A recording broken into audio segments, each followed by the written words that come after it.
أشهد أن لا إله إلا الله ونستغفر الله نسألك رضاك والجنة ونعوذ بك من سخطك والنار اللهم إنك عفو كريم تحب العفو فاعف عنا يا رحيم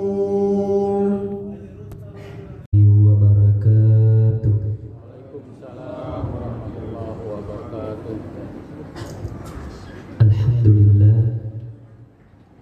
Alhamdulillahi rabbil alamin wa bihi nasta'inu ala umurid dunya waddin wassalatu wassalamu ala sayyidina Muhammadin sayyidil mursalin alladhi ja'a bidinil islam liyukhrijana minas sulumati ilan nur amma ba'd. Marilah kita panjatkan puji syukur kehadirat Allah, Tuhan yang maha pengasih, yang tak pernah pilih kasih, Tuhan yang maha penyayang, yang kasih sayangnya tiada terbatas. Sehingga pada kesempatan yang berbahagia ini kita masih diberikan kesehatan, kesempatan, serta umur yang panjang, terlebih lagi nikmat iman yang Allah berikan, sehingga kita masih bisa melaksanakan salah satu kewajiban kita sebagai umat Islam, yaitu melaksanakan sholat isya yang dilaksanakan secara berjamaah dan insya Allah dilanjutkan dengan sholat tarawih secara berjamaah pula. Salawat dan salam tak lupa kita haturkan kepada junjungan kita baginda Nabi besar Muhammad sallallahu alaihi wasallam,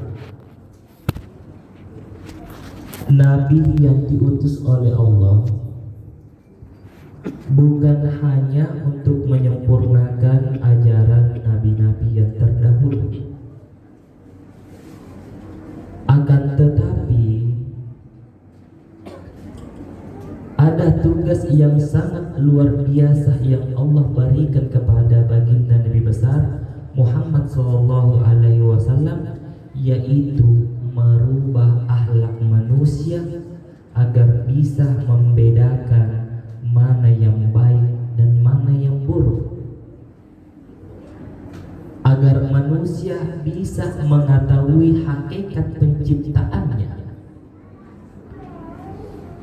seperti halnya dalam Al-Quran Allah berfirman, wa ma khalaqtul jinna wal insan illa liya'budun, dan tidak Allah ciptakan jin dan manusia melainkan hanya untuk menyembah kepadanya.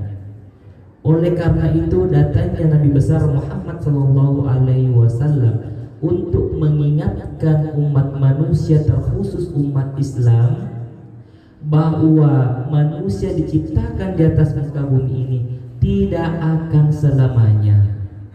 Suatu saat nantinya kita akan kembali, mau tidak mau, siap tidak siap, kita akan kembali menghadap Allah Subhanahu wa ta'ala. Oleh karena itu ulama kita mengatakan, sebagai umat Nabi besar Muhammad sallallahu alaihi wasallam yang tidak sezaman dengannya, yang tidak pernah bertatap langsung dengannya, bagaimana wajahnya, bagaimana sifatnya, sebagai tanda di akhir zaman untuk mendapatkan syafaat beliau, kita dianjurkan untuk banyak-banyak bersalawat kepada baginda Nabi besar Muhammad sallallahu alaihi wasallam. Innallaha wa malaikatahu yusalluna 'alan nabi Shallu alaihi wasallimu taslima. Jamaah tahu yang dimuliakan dan insya Allah dicintai oleh Allah Subhanahu wa Ta'ala. Tidak terasa kita sudah memasuki malam ke-6 bulan suci Ramadan. Malam pertama sudah kita lalui. Malam kedua sampai pada malam hari ini. Dan timbul sebuah pertanyaan untuk kita semua. Apakah sudah ada perubahan yang nampak yang kita rasakan di dalam diri kita selama memasuki malam ke-6 bulan suci Ramadan? Bagaimana akhlak kita? Bagaimana sholat subuh kita? Karena sejatinya bulan suci Ramadan adalah bulan untuk mengintrospeksi segala apa yang ada di dalam diri kita. Mungkin sebelum masuk bulan suci Ramadan kita masih sering melaksanakan sholat subuh tidak tepat waktu, melaksanakan sholat subuh jam 6, ada yang lebih parah jam 7. Tapi inilah momentum bulan suci Ramadan yang dimana sebelum masuk bulan suci Ramadan sholat kita tidak teratur. Dan ini momentum bulan suci Ramadan bagaimana kita berusaha untuk mengintrospeksi diri kita, bukan hanya sifat kita, bukan hanya tutur kata kita, tetapi bagaimana berusaha untuk memperbaiki kualitas ibadah kita kepada Allah.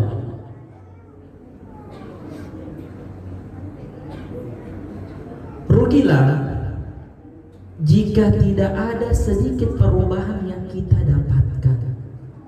Kita lihat di malam pertama bulan suci Ramadan, saya ambil contoh dekat rumah saya. Biasanya masjid itu kalau kita sholat subuh palingan 6 orang. Kita juga azan, kita juga iqamah, dan kita juga imam. Tetapi pada saat di bulan suci Ramadan, awal masuk bulan suci Ramadan, anak umur 7 tahun pun memadati masjid itu. Dan ini menjadi sebuah PR untuk kita. Sanggupkah kita mempertahankan kualitas ibadah kita kepada Allah? Yakin dan percaya jika kita melaksanakan sholat subuh tepat waktu, sholat lain, sholat luhur, asar, maghrib, dan isya, insya Allah itu tidak akan terlambat. Kenapa di bulan suci Ramadan banyak orang melaksanakan sholat subuh?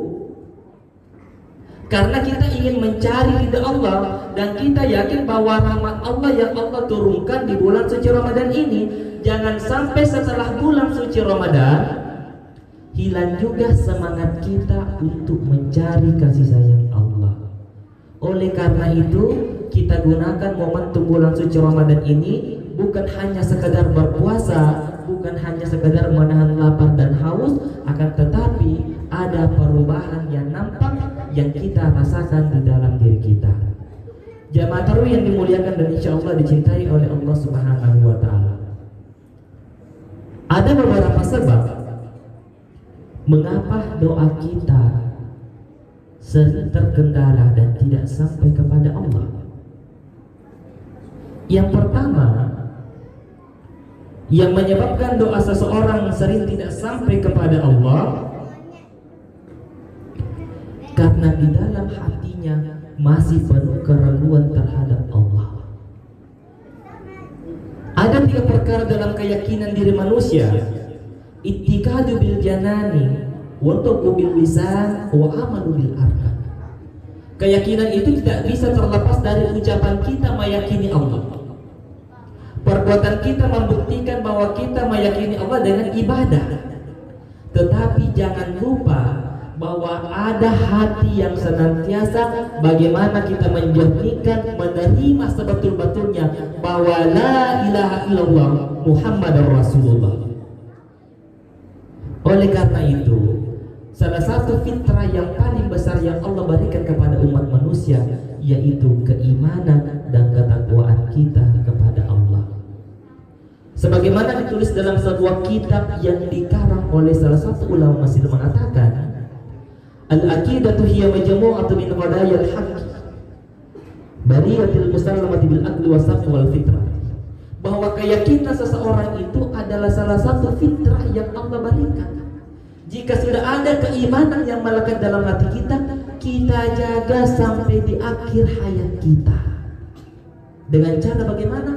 Jaga kualitas sholat 5 waktunya. Oleh karena itu penyebab doa kita sering dijawab oleh Allah, karena masih ada keraguan yang melekat dalam hati manusia, meskipun sekecil biji zarah, itulah yang sering menjadi hijab dan penghalang doa tidak dijawab oleh Allah. Yang kedua, yang menyebabkan doa seseorang tidak sampai kepada Allah, karena menyepelekan yang namanya wudhu. Mungkin kita pernah rasakan sudah mengambil air wudhu, kentut atau tidak? Batal tidak wudhu saya atau tidak? Mengambil air wudhu dalam kaidah usulnya bukan sekedar hanya membersihkan debu yang melekat di dalam diri kita. Karena perspektif masyarakat itu hanya sekadar membersihkan kotoran yang melekat di dalam dirinya. Jadi mungkin seringkali kita lihat ada yang mengambil air wudhu dalam keadaan cepat. Padahal esensi air wudhu itu bukan hanya raga ini yang kita bersihkan, tetapi ada ruh yang ingin kita sucikan sebelum menghadap Sang Maha Suci, yaitu Allah. Contohnya, jika kita mencuci kedua tangan kita, kita berdoa kepada Allah, ya Allah ampuni dosa tangan ini. Mungkin tangan ini pernah menyakiti orang lain, pernah memukul orang lain, pernah mengambil yang bukan haknya, sehingga doa kita tidak dijawab. Maka dari itu ampuni dosa tangan ini ya Allah. Kita berkumur-kumur, kita berdoa dalam hati kita, ya Allah ampuni mulut dan lisan ini. Mungkin mulut dan lisan ini sering cerita keburukan orang lain, sering bicara kotor, sehingga doa kita tidak sampai kepada Allah. Sampai kita mencuci kedua kaki kita, kita berdoa kepada Allah, ya Allah mudahkanlah langkah kakiku agar senantiasa beribadah kepada-Mu. Jadi sebetulnya esensi air wudhu itu kita bersihkan rohani kita di dalam hati kita, karena kita tidak akan bisa berkomunikasi dengan Allah jika hanya raga ini yang bersih, tetapi ruh dan jiwa ini tidak dalam keadaan bersih. Oleh karena itu yang masih sering mengambil air wudhu dalam keadaan tergesa-gesa, marilah kita sama-sama memperbaiki kualitas wudhu kita kepada Allah. Yang terakhir, yang menyebabkan doa kita tidak sampai kepada Allah, karena kita durhaka kepada kedua orang tua kita. Yakin dan percaya, hitam jidat kita melaksanakan sholat, Senin Kamis kita puasa, tiap malam kita tahajud. Jika seorang anak durhaka kepada kedua orang tuanya, jangan harap baunya surga itu tercium. Jadi ulama kita mengatakan, selama ada orang tua kita, sayangilah dan cintailah kedua orang tua kita. Saya teringat kata-kata guru saya di pondok pesantren pada saat itu, jika doamu tidak yakin diterima oleh Allah, minta doa kepada kedua orang tua. Karena doa orang tua tidak ada hijab antara dirinya dengan Tuhan.